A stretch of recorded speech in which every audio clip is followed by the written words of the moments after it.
বিশিষ্ট ব্যবসায়ী জনাব অধ্যাপক নুরুন নবী মানিককে। এই পর্যায়ে আজকের এই সংবাদ সম্মেলন পরিচালনা করছেন জনাব অধ্যাপক নুরুন নবী মানিক।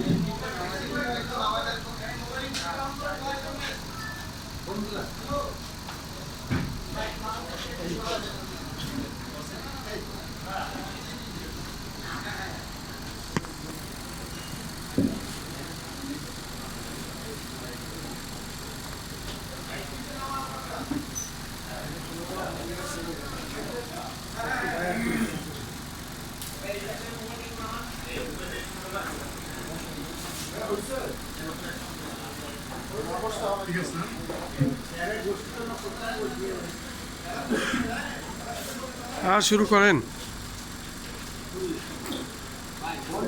বিসমিল্লাহির রহমানির রহিম। ইসলামী ব্যাংক বাংলাদেশ পিএলসির পরিচালনা পরিষদ গঠন ও মূল মালিকদের নিকট তাদের মালিকানা ফিরিয়ে দেওয়ার ক্ষেত্রে সময় ক্ষেপণ না করে দ্রুত ব্যাংকটিকে বিপর্যয়ের হাত থেকে রক্ষা করার জন্য ব্যবস্থা গ্রহণের দাবিতে আজকের এই সংবাদ সম্মেলনে উপস্থিত ইসলামী ব্যাংক সচেতন গ্রাহক ফোরামের কেন্দ্রীয় মহানগরী নেতৃবৃন্দ, উপস্থিত সম্মানিত গ্রাহকবৃন্দ, প্রিয় সাংবাদিকবৃন্দ, সুধীমণ্ডলী, আসসালামু আলাইকুম রহমতুল্লাহি বারাকাতুহু। আমরা দীর্ঘদিন পর্যন্ত ইসলামী ব্যাংক সচেতন গ্রাহক ফোরামের ব্যানারে নিয়মতান্ত্রিকভাবে কর্মসূচি পালন করছি। আপনারা জানেন, আমাদের যৌক্তিক আন্দোলনের পরিণতিতে ইসলামী ব্যাংকে যাকে চেয়ারম্যান হিসাবে নিয়োগ দেওয়া হয়েছিল, প্রেসিডেন্টের দোসর এস আলমের দোসর জনাব খুরশিদ আলম সাহেব পদত্যাগ করেছেন।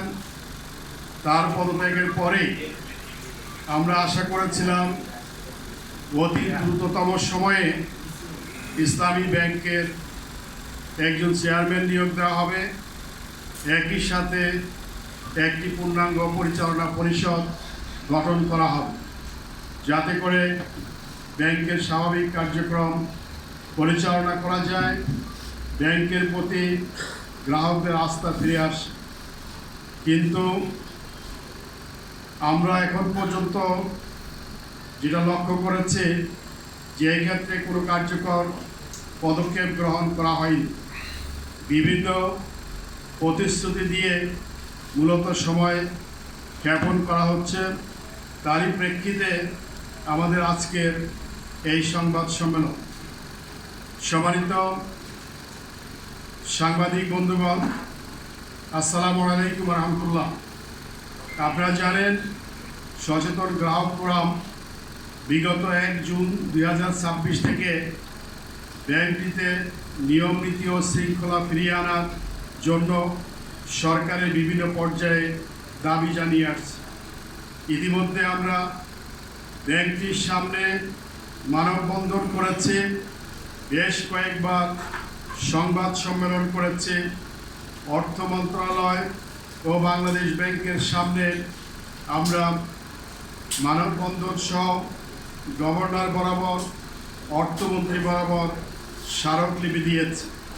বাংলাদেশ ব্যাংক কর্তৃপক্ষের সাথে বিশেষ বৈঠক করে তাদের করণীয় সম্পর্কে আমাদের 7 দফা দাবি আমরা উপস্থাপন করেছি।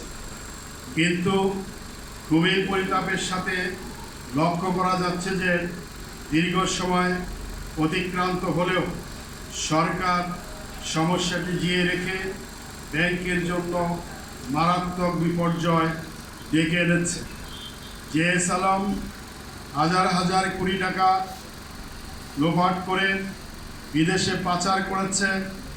তারই দোসরকে ইসলামী ব্যাংকের পরিচালনা পরিষদে ইতিপূর্বে অন্তর্ভুক্ত করা হয়েছে। তাতে প্রতীয়মান হয় যে বাংলাদেশ ব্যাংক যেন কোনো সৎ, যোগ্য ইসলামী ব্যাংক পরিচালনার উপযোগী ব্যক্তি খুঁজে পাচ্ছে না। আমরা মনে করি গভর্নর মহোদয় ইসলামী ব্যাংকের অংশীজন এবং গ্রাহক ফোরামের নেতৃবৃন্দের সাথে বসে খুব সহজে পরিচালনা পরিষদ গঠন করে ইসলামী ব্যাংকে সুশাসন প্রতিষ্ঠা করতে পারেন। আমরা ইতিপূর্বেই উল্লেখ করেছি, যারা ইসলামী ব্যাংক পরিচালনায় অতীতে ভূমিকা রেখেছে, যাদের পরিচালনায় ইসলামী ব্যাংক বাংলাদেশের বৃহত্তম ব্যাংকে পরিণত হয়েছে, সেই সকল ব্যক্তিদের তালিকা বাংলাদেশ ব্যাংকে রয়েছে, ইসলামী ব্যাংকে রয়েছে। তাদের সাথে বসে আলাপ আলোচনার ভিত্তিতে যারা ব্যাংক পরিচালনার যোগ্য, তাদের ভিতর থেকে পরিচালনা পরিষদ গঠন করুন। প্রিয় সাংবাদিকবৃন্দ, আমরা এই কথা বারবার বলে আসছি যে সচেতন গ্রাহক ফোরাম কোনো রাজনৈতিক দলের লেজুর ভিত্তিক সংগঠন নয়। আমরা শুধুমাত্র গ্রাহকদের আমানতের সুরক্ষা, ইসলামী ব্যাংকের শৃঙ্খলা প্রতিষ্ঠার জন্য ঐক্যবদ্ধ হয়েছি।